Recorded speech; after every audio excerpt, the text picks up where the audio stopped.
because it's raining a lot today, and it's still raining right now. But yeah, it sucks that being able to go to work because of the fucking coronavirus. So yeah. I hear the boards creaking with each step I take, making me uneasy. At no time I think about asking if someone is home. It would be better if it was abandoned, I beg for it to be. The inside of the cabin is as damaged as the exterior, and here's that classic YouTube horror story music playing. The furniture is covered by a thick layer of dust, and there are cobwebs everywhere. I find some oil lamps, but they are all empty. With curiosity, I try to light one of them with no results. The chairs, tables, and other furniture are in such a bad state that it seems a single touch would be enough to make them fall apart, so I avoid doing it. The oven still has coal inside, but doesn't seem to have been used in a long time. I continue exploring until finally stopping in front of a door. My heart jumps when I feel a chill run over my spine. I hold my breath, unable to believe it. There is a light coming out from under the door. It's perfectly quiet, but just seeing light in there makes me think there is someone inside. However, the hard part is guessing who could that be? At least I don't think it's a wolf. It's only I remember what I thought before. It was only a joke when I said that about the witches, but now I was actually considering it. I don't knock the door, just carefully open it, holding my breath as I wait for what would be revealed in the other side. My eyes open wide in surprise at the same time. My face gets pale with incredulity as I see in front of me a little girl laying on the floor reading a book. What the fuck? I look at her in silence without moving a single muscle. I don't know what I should do. I don't know, what should I do? I'm not even sure it was real. And yet here it is in front of my eyes, looking so innocent. Suddenly the girl blinks and notices my presence. She then turns her head, staring at me for a couple of seconds. Ah! Without a reason, she exclaimed, terrified, standing up with a single move and getting behind the bed in the room. It was her protecting shield against the unwanted invader that I was. Scratched my head confused, then raised my hands, showing with the gesture that I don't have bad intentions. I say it like that, still unquiet for a moment for her to calm down. I'm sorry, I didn't mean to scare you. After saying that, I notice how she peeks from behind the bed. It might sound silly, but to me it was incredibly cute. Don't be shy, it's only I'm lost, and was looking for a place to rest for the night. I stopped for a moment to let her say something, but after getting no answer for a while, I continue. My name is Gary. What is yours? I smiled gently as I crouched to see, so that we could see at each other's eyes. What? Stared at her, and she stares back at me as if we could see the interior of our hearts in her eyes. What? Her look is fragile, but honest. She blinks, taking a few more seconds before finally getting out from behind the bed. Makes me glad to see she finally seems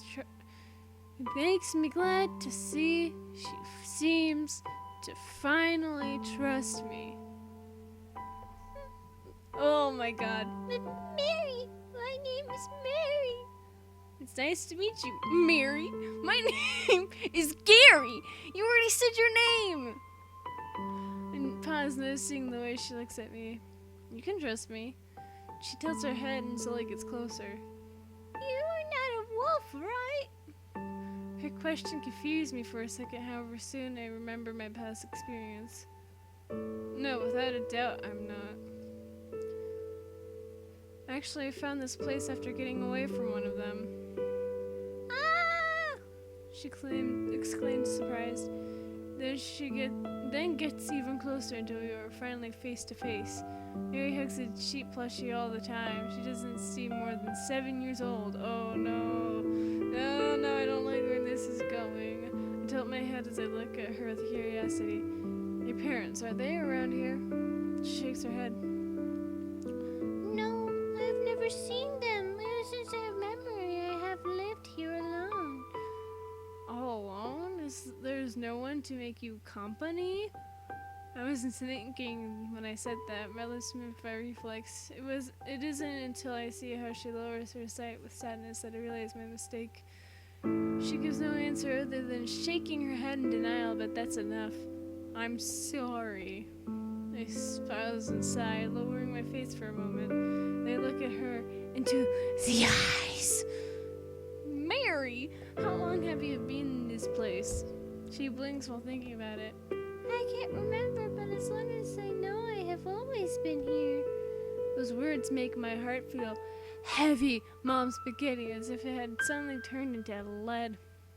By the way she says it, it sounds like if she was born in this cabin. But somehow I expected that answer. You have been waiting all this time here? Question mark? With the fucking... myself...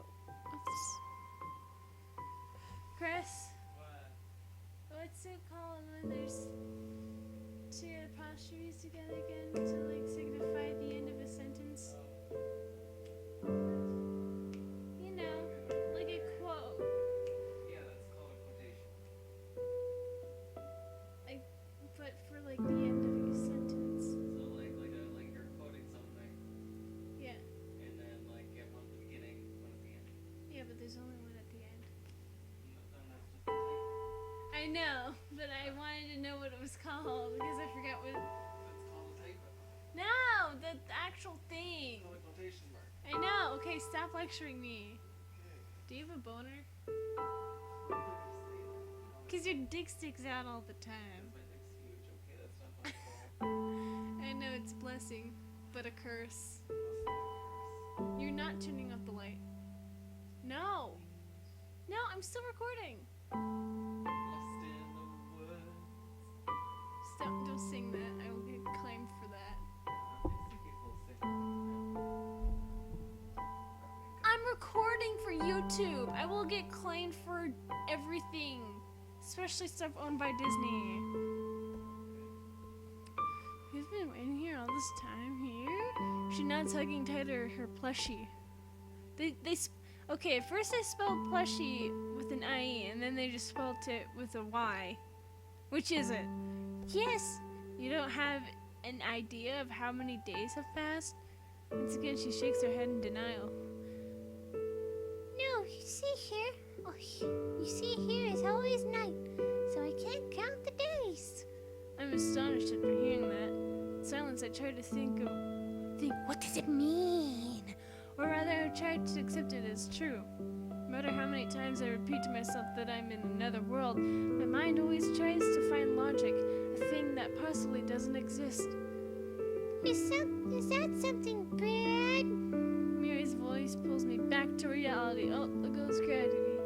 I instantly look into her eyes, not knowing what to say. My face must look very silly right now. I'm not sure about calling it bad, but I don't think it's right to be in a place like this all the time.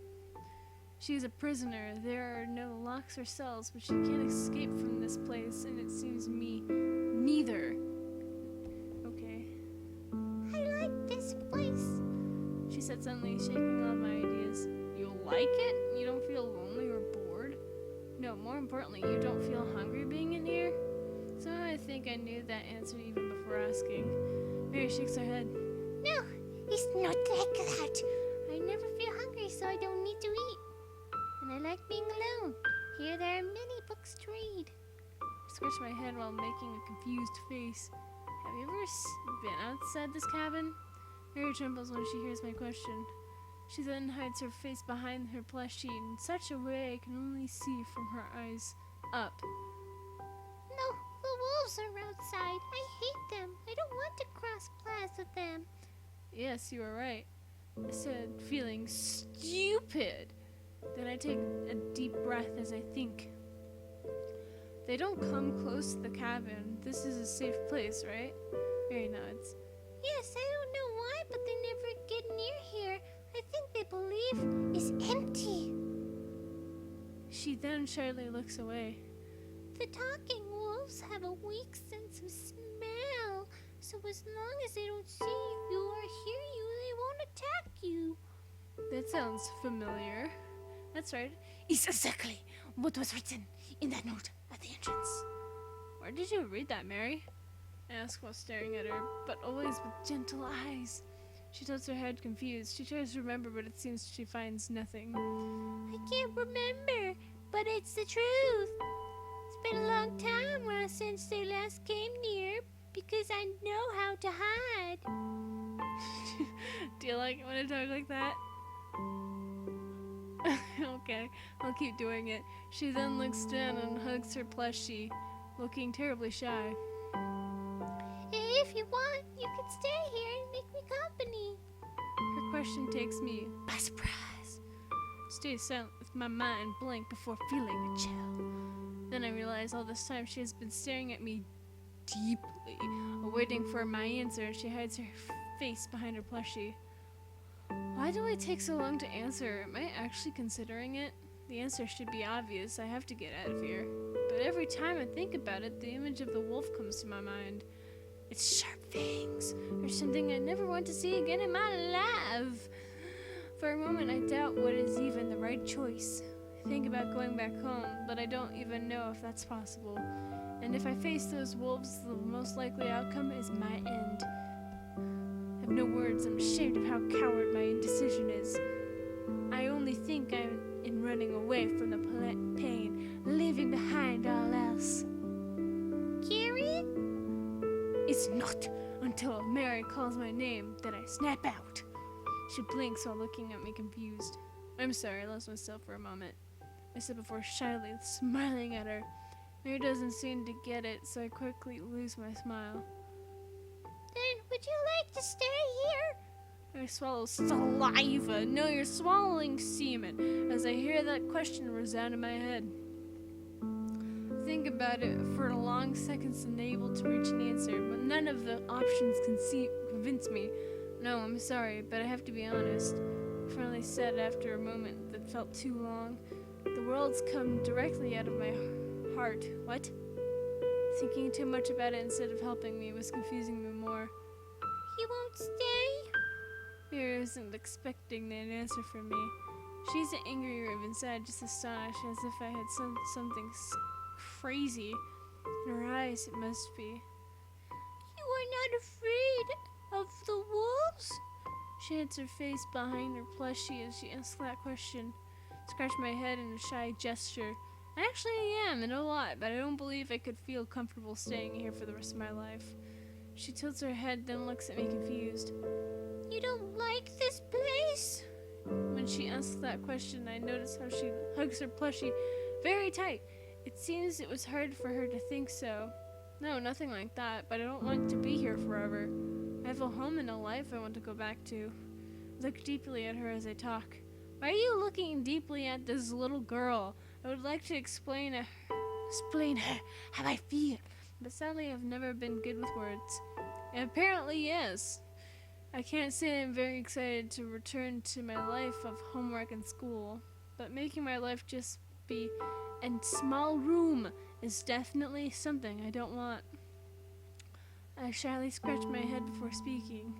Mary, actually I don't think I can be as strong as you are. If I were to stay in this place, well, I would get depressed after a short time. That's why I apologize, but I can't accept your offer.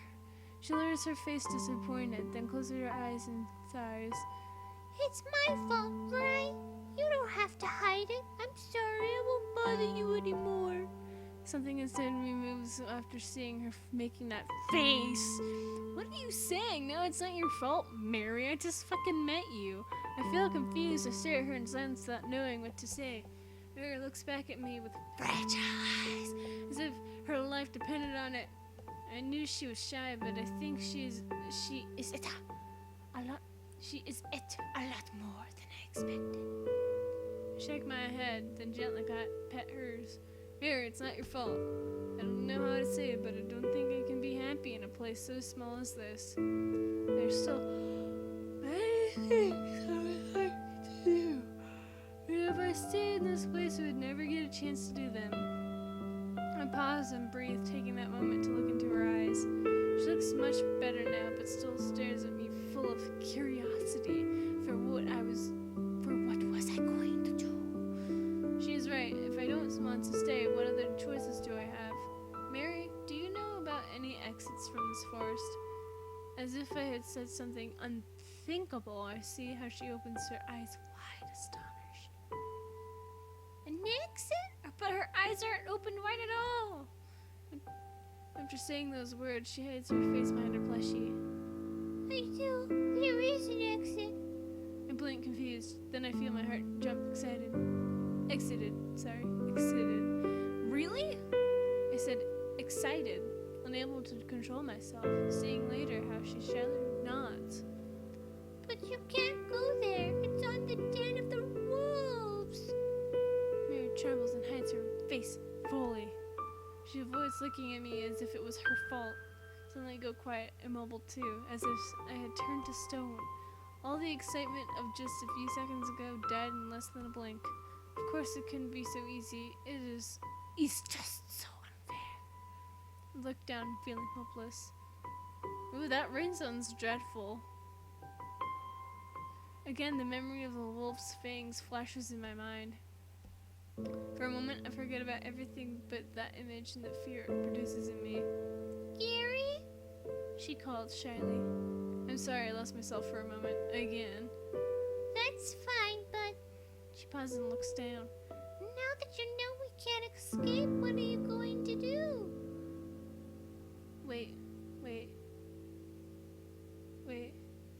Wait a minute. Oh, wait. Oh, I knew it was a typo. Do you still don't like the idea of staying with me? When I hear those words, I feel a hole up inside me. Is it true we can't escape? I look around slowly. It's too small! A tiny safe place with books, lamps, a bed, and some toys. Say before speaking. Mary! Pause after calling her name, looking right into her eyes. Her own are so fragile, as if her soul could break with just looking at her. She says she's happy alone, but her insistence makes me think that's not quite right. How long have you been in this place? I ask suddenly, and I put her head tenderly, hoping to inspire trust in her. She blinks at the question. How long? I don't really know. It has been many days, but everything is always dark. Don't you think it has been long enough? The room gets quiet. Mary stares at me astonished for a couple of seconds. Then she hides her face completely behind her plushie. There again. A plushie with a Y instead of an IE. She avoids my eyes and hides her own. Looks like she is even more confused than myself. For a moment I feel guilty. What should I say? It's not wrong to be afraid. Mary, it's not wrong to be afraid. I said with pure honesty, making later a shy smile. She then lowers her plushie, showing me her eyes, and then instantly looks away in shyness. The only thing I can think on doing is gently petting her head. Thankfully, she doesn't reject my hand. I am very afraid, but I don't think I can be happy living in this place forever. You don't like this place? I'm sorry. Mary looks down, feeling guilty. I shyly smile as I think on what to say. I'm sorry, but I think I didn't explain myself correctly. What I wanted to say is, don't you want to see what is beyond this forest? What is beyond? She murmured, confused, looking up at me. Her fragile eyes can't stop looking at mine. I don't know. I've never seen it. I read in books about the sea and the cities, but I don't know if I would like them. Sometimes I think the best place for me is inside this cabin. Leaving it would be a mistake. Mary then looks down. I don't get it, but I know for sure I'm not happy with that answer. I feel sorry for her. Is out there really such a good place? Her question makes me think. What should I say? You should find it by yourself. I don't know. I could tell you it is. But I think it's better for you to find it on your own. That way, even if you don't like it, at least you will be able to live without doubts. Look down for a moment, thinking on what is awaiting for me if I manage to get out. And not just from the forest, but from the whole dream. It might not be much, but if it were my home than being here, I wouldn't be able to call it a full life in this place. I would like to meet more people, to do more with my life, and I don't know, maybe life has a surprise for me waiting around the corner. As I was seeing how she stares at me, it's a warm feeling knowing my words were finally having an effect on her. Mary, I would like you to come with me. Mary shivers after hearing my words. She looks at me, hiding her face behind her plushie, confused.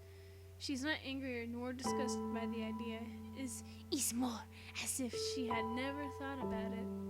However, suddenly she looks down. What about the wolves?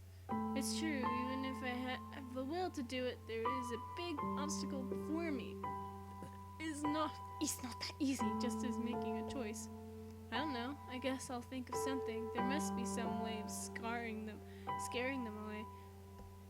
The first idea is to use fire. It's common sense that animals are afraid of it. However, these talking wolves are weird. Suddenly they seem to be attracted by light, so it might not be such a good idea. Are you very smart, Gary? Mary's voice pulls me back to reality. Oh, there goes gravity. I notice how she stares at me with curiosity, then smiles ashamed. Well, actually, I think it would be better to say I'm creative. I end with a friendly chuckle. At least I would like to say I am. Mary smiles, and that melts my heart. If she wasn't so shy, she would be an incredibly adorable girl. Well, shy girls could be adorable too. What the fuck? Mary, what do you know about the talking wolves? She hugs tight her plushie as soon as she hears my question, hiding the lower half of her face behind it. Not much, just that they're attracted by the noise and light. Yes, of course. Look around as I think about it. It's a hard riddle. Oh my god, 22 minutes. Okay, this is the end of this video. So with that being said, if you guys enjoyed this, would like to see more of this game, leave a like down below, leave a comment down below, share it with your friends, subscribe if you haven't, ring that notification bell. Remember, die safely. Bye-bye.